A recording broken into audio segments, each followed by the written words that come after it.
The only people who don't want to disclose the truth are people with something to hide.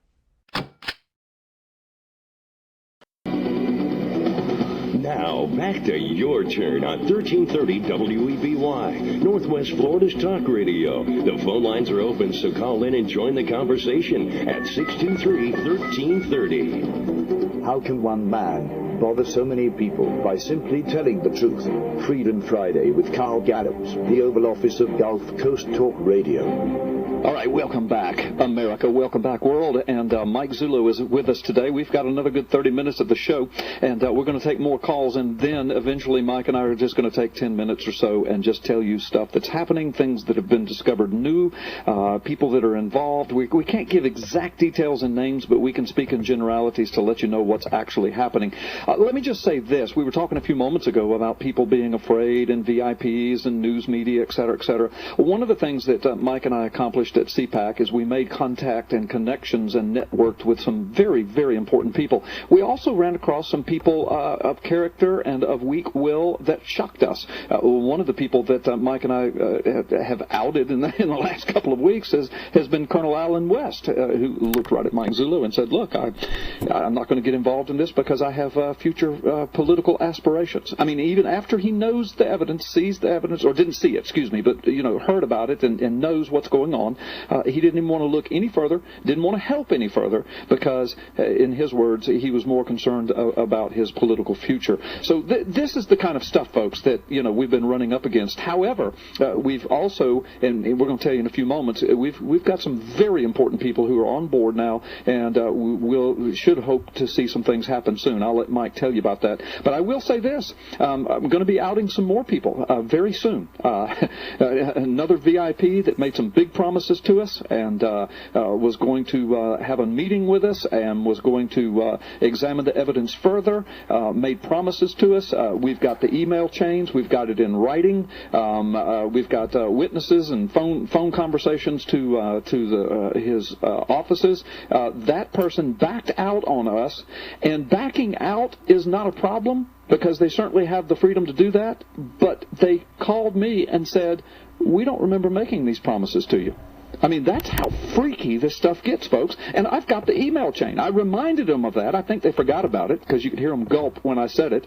But I'm going to be exposing that over the next couple of Fridays. I'll read the emails to you and tell you who it was, just like we told you about Colonel West. Mike, you ready to take some more calls? Yes, go ahead. Okay, good. Bob, welcome to Freedom Friday. You want to talk about, is there cause to charge a felony? I think I read that correctly. Ask your question to Mike Zula. All right. Thank you, Carl. This is Bob Powell from The Truth is Viral.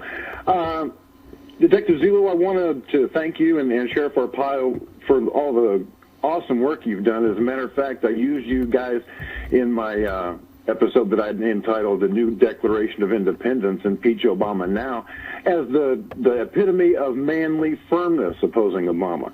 So, thank you on behalf of the people of the United States of America. Now, here's my question.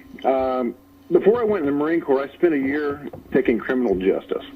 And while I was engrossed in my studies, I learned that when there's a felony committed, even if it's committed outside of the presence of a law enforcement officer, that person can be arrested. Now, do you have probable cause to believe that Barack Obama may have committed a felony? All right, thank you for that call, Bob. A lot of people ask that. Mike? Probable cause that Barack Obama committed a felony. I guess that's going to be determined on what level. If you're asking me, do we have probable cause that Barack Obama sat down at a computer and put together a phony birth certificate? The answer is no. Right. I don't believe the man did that, right, to be candid with you. However, there are some legal hurdles as to putting up a document that's fraudulently created, using a document that's fraudulently created to get a benefit. Right. In that case, I think you probably could go there. But again, those are legal theories and legal arguments that would have to ensue.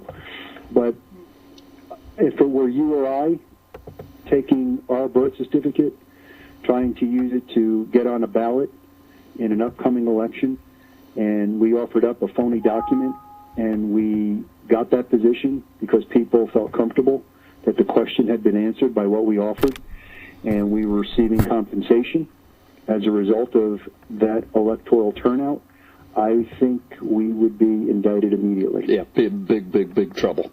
You're going to like this next question. Somebody, let me see here. Fred wants to ask you about the future of the investigation, Mike.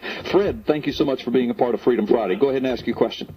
Well, first I want to talk about the past. You've said several times you went into this investigation with a completely open mind, and yet there was a conservative who spent hundreds of hours analyzing the long-form birth certificate and this whole situation, even wrote a book about it.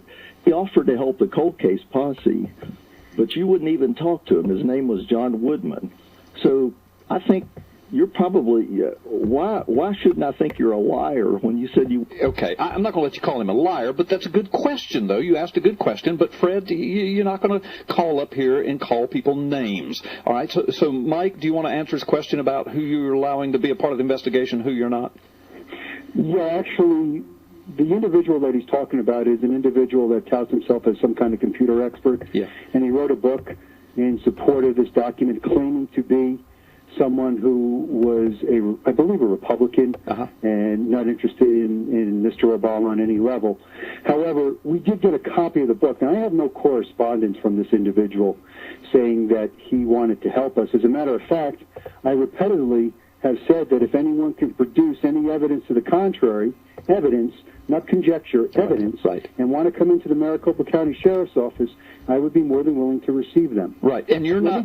He mentioned the guy's name, so I'm going to finish this. Yes, please. The background into that gentleman, he is a defunct entrepreneur. He's an individual that I understand is no longer in the, quote, computer business. He at one time withdrew from this and then was recruited back into it.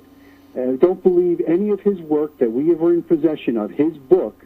In our very first meeting with our computer experts, we went through the scenarios that he outlaid in his book. None of them could be duplicated. Yeah. Everything he put in that book was merely speculation and conjecture. As a matter of fact, the individual was using a substandard program trying to offer up these solutions to the dilemma. And they just paled. They just didn't even work. And you know, Mike, I'm sorry, go ahead, finish. Well, no, this is part of the tactic. This is part of the tactic. When I talk to you about disinformation, this is part of the tactic. They take a guy, they prop him up there, they call him an expert, and they want to trout him around saying that he's got the solution, he's got the answers, he can disprove this, when in fact he can't. Then they go to the next level, and they call you a liar. Or they call you something else. Well, I want to make this really clear. I have the evidence.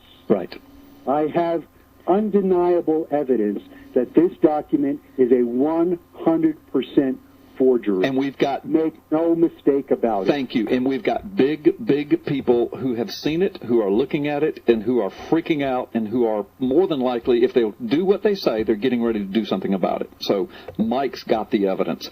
Let me say this about that, Mike. I'm sure you answered Fred's question, but you're also not in the business of helping people sell books either.